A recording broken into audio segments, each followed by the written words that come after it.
Hi everyone, welcome back to our DBMS complete course. In the previous video, we learned the difference between schema and the instance. Today, we will understand one of the most important topic in DBMS, that is keys. By the end of this video, you will know the difference between primary key, foreign key, candidate key, super key, alternate key, composite key, unique key, natural key, and surrogate key. So let's start with what are keys in DBMS. Okay.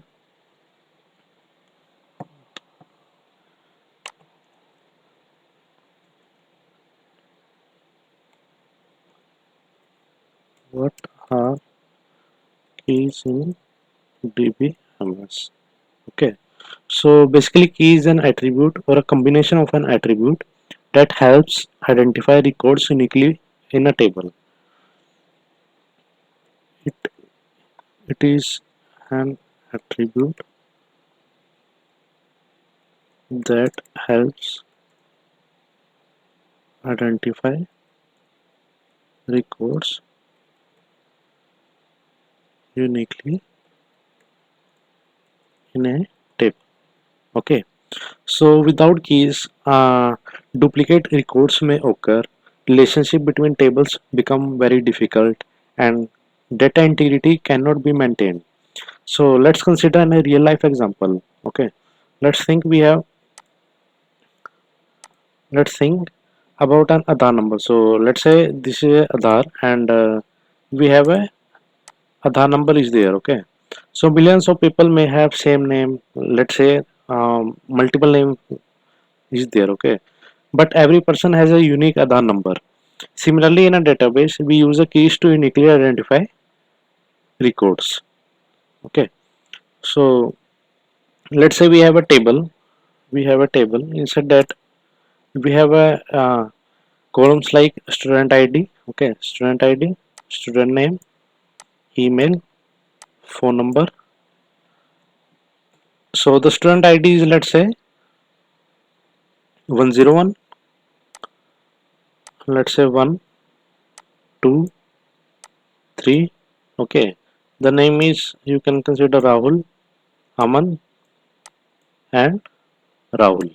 Again the Rahul is there. Okay, so their gmail id is, or we can say the email id is Rahul at the rate gmail.com.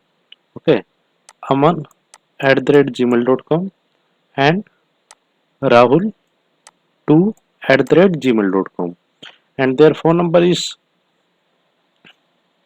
also different. Okay,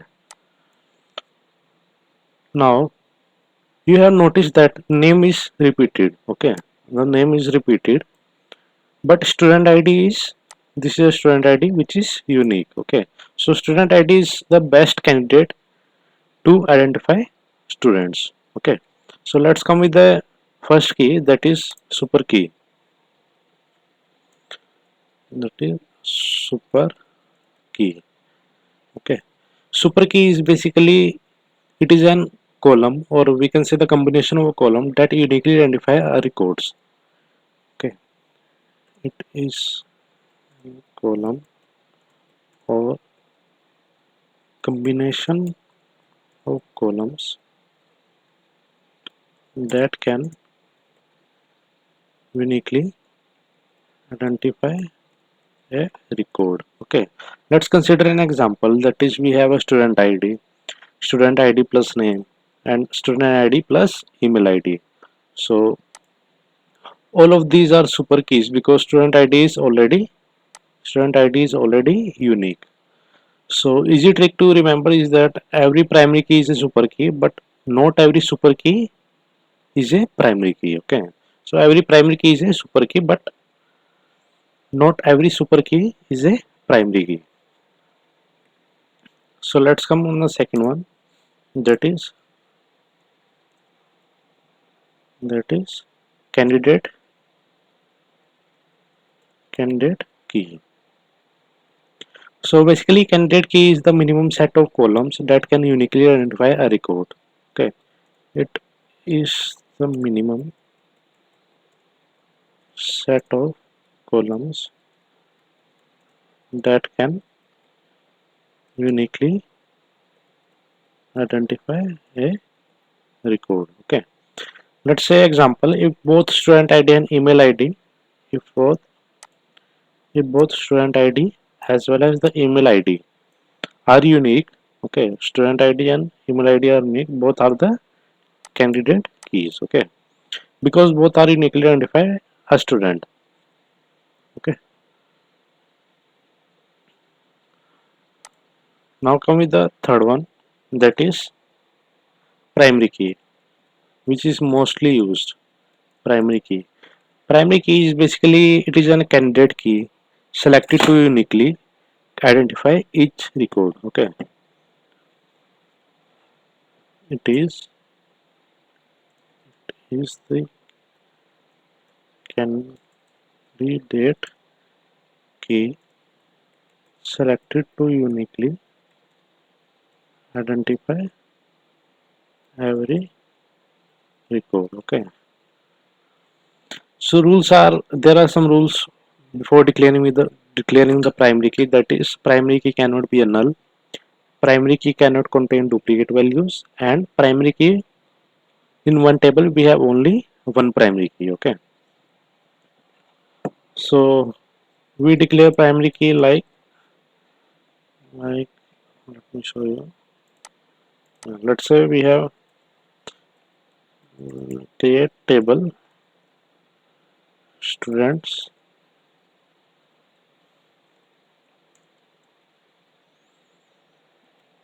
student ID int primary key name name varchar 50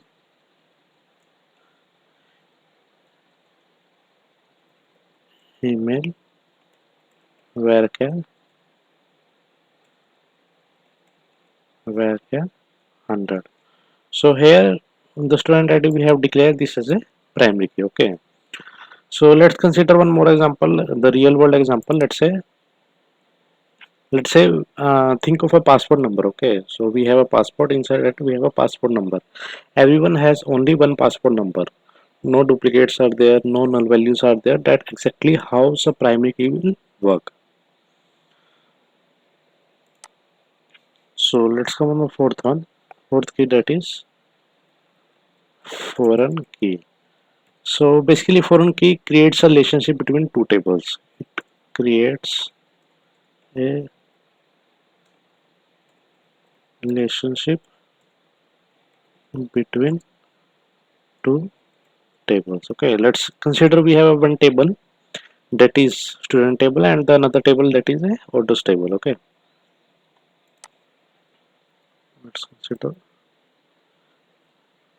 Let's consider we have a one table, that is a student table.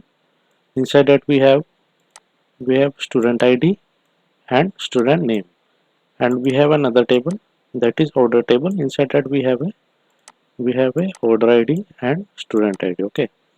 So here student ID is in order table refers to a student ID in student table. So we can say order dot student ID is equal to, we can say orders dot student ID is equal to foreign key, and student dot student ID is equal to primary key, okay. So how we can declare this? Let's say we have a table, that is order, sorry, we have a table orders, okay. Inside that we have order ID field int, which is primary key, student ID int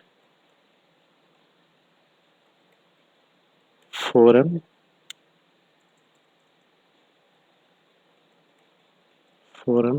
key, which is student ID references student ID, okay. So real life example we can consider like a Amazon, okay. Amazon, we have customer table, Inside we have a customer ID, orders table, and inside the order table we have a customer ID. So orders are linked to the customers through a foreign key. So now the fifth one, that is composite key. Composite key. So basically a composite key is formed by combining two or more tables. Formed, formed by combining two or more columns. Okay. Let's consider an example. We have a student ID plus course ID. Okay. Student ID plus course ID. Together they uniquely identify a student enrollment. Okay. Now the sixth one is alternate key.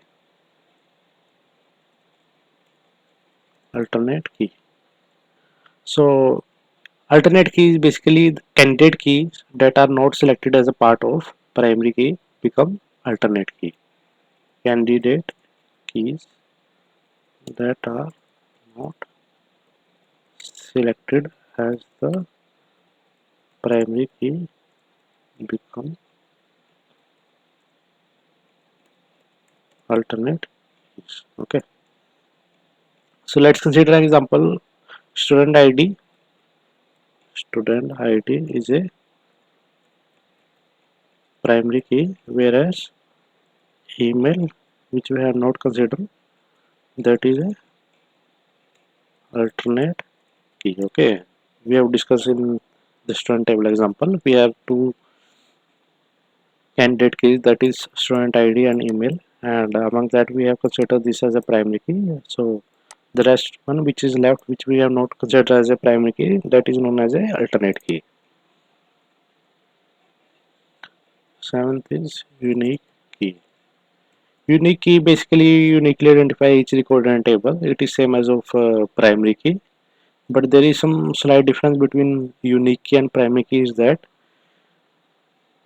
in one table we can consider declare more than one unique key. Okay. Unique key can store only one null values. Okay, let's consider an example of email address. No two users should have same email. Okay, now the last one, that is surrogate key. Okay, a surrogate key is an artificially generated key. Artificial generated key. Okay, let's consider an example. Auto increment id, auto increment id, and auto increment id and identify columns. Okay.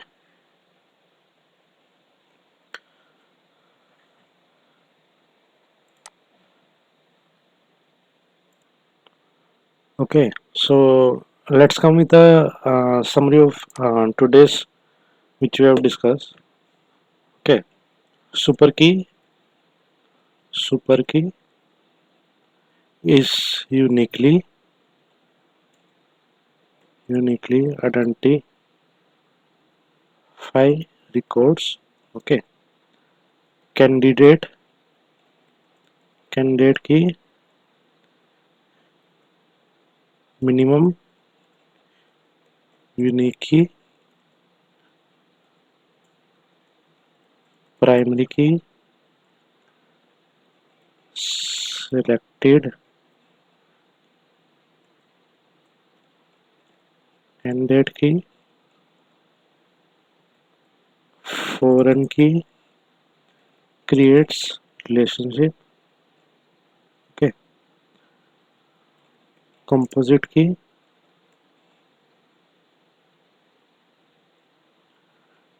combination of columns, alternate key, candidate key not selected. Okay, then unique key,